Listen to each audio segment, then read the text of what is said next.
নমস্কার, আপনারা দেখছেন কড়া খবর। আজকে আমার সঙ্গে যিনি আছেন তিনি সুমন রায়চৌধুরী, কংগ্রেসের একজন নেতা। আহ, তার কাছে আমি কিছু প্রশ্ন রাখবো। এই যে দাদা, এই সরকার এলো, বিজেপি সরকার এলো, এখানে দেখা যাচ্ছে বিভিন্ন রেলওয়ে স্টেশন থেকে হকারদেরকে এক প্রকার উচ্ছেদ করা হচ্ছে। নোটিশ দেওয়া হয়েছে তাদেরকে খালি করে দিতে হবে জায়গা। রীতিমতো বুলডোজার সরকার আর কি চলছে। এই প্রসঙ্গে আপনি কি বলবেন? দেখুন, বেআইনি ভাবে কোনো যদি জায়গা এনক্রোচ করা হয় সেটা নিশ্চয়ই সরকারের অধিকার আছে খালি করার। কিন্তু আমরা তো তৃতীয় বিশ্বের একটা গরিব দেশ। নরেন্দ্র মোদী যতই বলুক 5 ট্রিলিয়ন ইকোনমি, আগামী 50 বছরের রোড ম্যাপ, এসব নানা রকম কথা উনি বলেন। উনি যতই বলুন, আমরা তৃতীয় বিশ্বের একটা গরিব দেশ। প্রতিটি হকার এই ধরনের দোকানদারি করে তার পরিবারকে প্রতিপালন করে। নিশ্চয়ই তাদের নিয়ম অনুযায়ী এমন জায়গায় ব্যবসা করা উচিত যে ব্যবসায় যেখানে ব্যবসা করলে সরকারি নিয়ম মানে এনশিওর্ড হয়। কিন্তু তা সত্ত্বেও দেখা যাচ্ছে বিভিন্ন জায়গায় রেলের জমি দখল করে, অন্যান্য পিডব্লিউডির রাস্তা দখল করে তারা হকারি করেন। সেক্ষেত্রে সরকারের পূর্ণ অধিকার আছে তাদের উচ্ছেদ করার। কিন্তু আমার একটাই বক্তব্য, কাউকে কোনো জায়গা থেকে উচ্ছেদ করতে হলে যেহেতু সে সেই ব্যবসাটা করে তার পরিবারের প্রতিপালন করে, তাদের একটা মিনিমাম সময় দেওয়া উচিত। মিনিমাম সময় দিয়ে তাদের জন্যেও, তাদের কিভাবে রিহ্যাবিলিটেশন হবে, তাদের কোথায় একটা পরিবর্তিত জায়গা দেওয়া যায়, তাদের কোথায় নতুন ব্যবসা করার একটা সুযোগ করে দেওয়া যায়, সেটাও কিন্তু সরকারের দায়িত্ব। সেটা যদি তারা না করেন, সেটা ইনহিউম্যান বা অমানবিক ব্যাপার হবে। সেই জন্য আমি রাজ্য সরকারের কাছে অনুরোধ করব, নিশ্চয়ই সরকারি জমি আপনারা খালি করান। যারা রাস্তা দখল করে ব্যবসা করছে সেই জায়গাগুলো পরিষ্কার করুন। সাথে সাথে এই মানুষগুলো অন্য কোথায় গিয়ে ব্যবসা করবে বা তার পরিবারকে প্রতিপালন করবে, সেই বিষয়টাও আপনাদের দেখতে হবে। এক্ষেত্রে দেখা যাচ্ছে যে সিপিআইএম পথে নেমে কিন্তু প্রোটেস্ট করছে, হকারদের পাশে দাঁড়াচ্ছে। সেক্ষেত্রে আপনারা কি বলছেন? না না, আমরাও তো গতকাল প্রদেশ কংগ্রেস সভাপতি দমদম ক্যান্টনমেন্ট অঞ্চলে গেছিলেন, এই হকার উচ্ছেদের বিরুদ্ধে প্রতিবাদ করেছেন। একটাই বক্তব্য, উচ্ছেদ করুন বা সরকারি জমি থেকে তাদের সরিয়ে দিন, তাদের অল্টারনেট রুজি রুটির ব্যবস্থা করে দিন। আর আমাদের এ বিষয়ে কোনো বক্তব্য নেই। আমরা কখনো বলছি না বেআইনি ভাবে কেউ কোনো একটা জায়গায় বসে থেকে ব্যবসা করবে, সরকারি জমি দখল করবে, আমরা সেটা সমর্থন করছি না। কিন্তু অল্টারনেট কি ব্যবস্থা হবে সেইটাও তো তাদের দেখতে হবে, সেটা সরকারকে দেখতে হবে।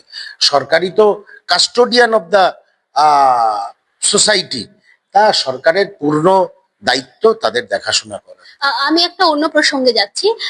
সম্প্রতি শ্রমিক ভট্টাচার্য তিনি বলেছেন যে যারা ভালো তৃণমূলী তাদেরকে বিজেপিতে নেওয়া হবে, বা তাদের জন্য বিজেপির দরজা খোলা হবে আগামী 3 মাস পর বা 6 মাস পর, এরকম একটা কথা বলেছেন। কিন্তু উনি প্রথমে তো বলেছিলেন যে তৃণমূলকে দলে নেওয়াই হবে না। এই ভালো তৃণমূলী এর কি মানে ব্যাখ্যাটা? আমি শ্রমিক বাবুকে আপনাদের মাধ্যমে একটা কথা বলি, উনি শিক্ষিত মানুষ, কোনো সন্দেহ নেই। বাইরান কিডস শেলির থেকে শক্তি চট্টোপাধ্যায় সবকিছুর সঙ্গে উনি সম্পৃক্ত। দীর্ঘদিন রাজনীতি করছেন, এর আগেও নির্বাচিত বিধায়ক হয়েছেন। এই ভালো তৃণমূল বলে এই কথাটার, এই ভালো তৃণমূল এই শব্দটার সঙ্গে আমরা সম্পৃক্ত হতে পারছি না। তবে আরেকটা কথা মাথায় আসছে, এটা বিজেপি ওনাকে দিয়ে বলাচ্ছে, কারণ বিজেপির কাছে অন্য কোনো রাস্তা নেই। কারণ বিজেপি দলটার ফোরফ্রন্টে যারা আছে সবই তো তৃণমূল থেকে আসা। আজকে যিনি সরকারের চালিকা শক্তি, দুদিন আগেই ওনারই মুখের কথায় বলছি, প্রমাণিত দুর্নীতি, একটা দুর্নীতি প্রমাণিত হয়েছিল, এটা কিন্তু আজকে যিনি সরকার প্রধান তিনি বলেছিলেন একটা সময়। এবং কোনো একটা ঘটনার ভিডিও এই ভারতীয় জনতা পার্টি চালিয়েছিল। আজকে তৃণমূলের যদি ইতিহাসে যান, তৃণমূলের জন্ম হয়েছে কংগ্রেসের গর্ভ থেকে, এবং তদারকি করেছে এবং উৎসাহ দিয়েছে কংগ্রেসকে ভাঙার এই ভারতীয় জনতা পার্টি। সেই জন্য তৃণমূল সম্বন্ধে তাদের যে কোনো অ্যালার্জি থাকবে না, এটা আমরা আগের থেকেই জানতাম, এতে নতুন কোনো ব্যাপার নেই। এবং শ্রমিকবাবু যে প্রথমে বলেছেন না বিজেপির তৃণমূলীকরণ হবে না, সেটা সম্পূর্ণ একটা অদ্ভুত কথা। অলরেডি তৃণমূলীকরণ বিজেপির হয়েই রয়েছে, কারণ বিজেপির সরকার প্রধানও তৃণমূল থেকে আসা এবং দুর্নীতিতে প্রমাণিত। এবং সেটা আমি বলছি না, সেটা বিজেপির সরকার প্রধান নিজে মুখে বলেছেন, প্রমাণিত দুর্নীতি। তা বিজেপির যে তৃণমূল সম্বন্ধে কোনো অ্যালার্জি থাকবে না, এবং প্রথম দিকে যে কথাটা উনি বলেছিলেন যে বিজেপির তৃণমূলীকরণ হবে না, সেই কথাটার কোনো মূল্য নেই। মানে এইখানে আমি আবারও ইন্টারাপ্ট করছি আপনাকে। ভালো তৃণমূলী কারা, যারা এখন দলকে ছেড়ে দিচ্ছে বা দলের ভেতরকার যে ক্ষোভ সেগুলো প্রকাশ করছে? না না, যারা ক্ষোভ প্রকাশ করছে তাদের সমস্যা হচ্ছে তারা দেখছে সরকারে আমরা আর নেই, মমতা বন্দ্যোপাধ্যায়ের হাতে ক্ষমতা নেই, তাহলে ক্ষোভ প্রকাশ করে তারা একটা এভিনিউ তৈরি করছে বেরিয়ে যাওয়ার। তার মানে এরা খুব ভালো তা না, এরা ভালো হলে তো যখন মমতা বন্দ্যোপাধ্যায় ক্ষমতায় ছিল তখন ক্ষোভ প্রকাশ করতো, হঠাৎ আজকে এসে ক্ষোভ প্রকাশ করবে কেন? ক্ষমতা হস্তান্তর হয়ে গেছে, ক্ষমতার বাইরে চলে গেছেন মমতা বন্দ্যোপাধ্যায়, আর তৃণমূল দল থেকে নতুন করে কিছু রোজগার করার নেই, যা করার কোটি কোটি টাকা রোজগার করে ফেলেছি, তাহলে এখন বিজেপির সঙ্গে গিয়ে ভিড়ে যাও, এইটাই হচ্ছে মাইন্ডসেট। তার থেকেই সব ক্ষোভ বিক্ষোভ ইস্তফা, সব ধান্দাবাজ, সবকটা ধান্দাবাজ। এবং বিজেপি নতুন করে শ্রমিকবাবু বিজেপিতে ঢোকার তাদের জন্য রাস্তা খুলে দিলেন। এতে কি বিজেপি দলটার কোনো মানে এফেক্ট পড়বে না আপনার কি? আমার মনে হওয়া না হওয়া, আমার চেয়ে অনেক বিজ্ঞ রাজনীতিবিদ শ্রমিকবাবু। একটা কথা আছে না যে রাজনীতিতে, রাজনীতি সম্ভাবনার শিল্প, সবকিছুই হতে পারে। তবে বাংলার মানুষকে ওনারা কি বলেছিলেন, 2021 পোস্ট পোল ভায়োলেন্সের কথা বলেছিলেন, ওনারাই বলেন শয়ে শয়ে বিজেপি কর্মীকে এই তৃণমূলীরা খুন করেছে। আজকে ওনারা শ্রমিকবাবু মুখোশ হয়ে বলছেন ভালো তৃণমূল, মুখটা তো ভিতরে বিজেপি। বিজেপিও চায় ওই হারমাদরা ওদের দলে আসুক, এবং আমি দায়িত্ব নিয়ে বলছি আমরা খুব খুশি সব তৃণমূলকে বিজেপি নিয়ে নিক, অচিরেই বিজেপির আসল চরিত্র বাংলার মানুষ বুঝতে পারবে। দাদা, আমি আরেকটা কথা জিজ্ঞেস করছি আপনাকে। কাকলি ঘোষ দস্তিদার, তিনি ইতিমধ্যে কিন্তু ইস্তফা দিয়ে দিয়েছেন তৃণমূলের পদ থেকে।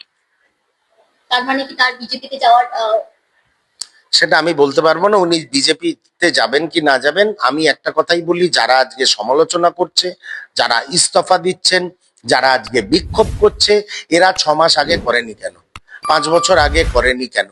এরা কেউ সততার প্রতীক নয়, এরা ক্ষমতাচ্যুত হবে এই ভয় থেকে সব ইস্তফা দিচ্ছে। আমি একটু অন্য প্রসঙ্গে যাচ্ছি।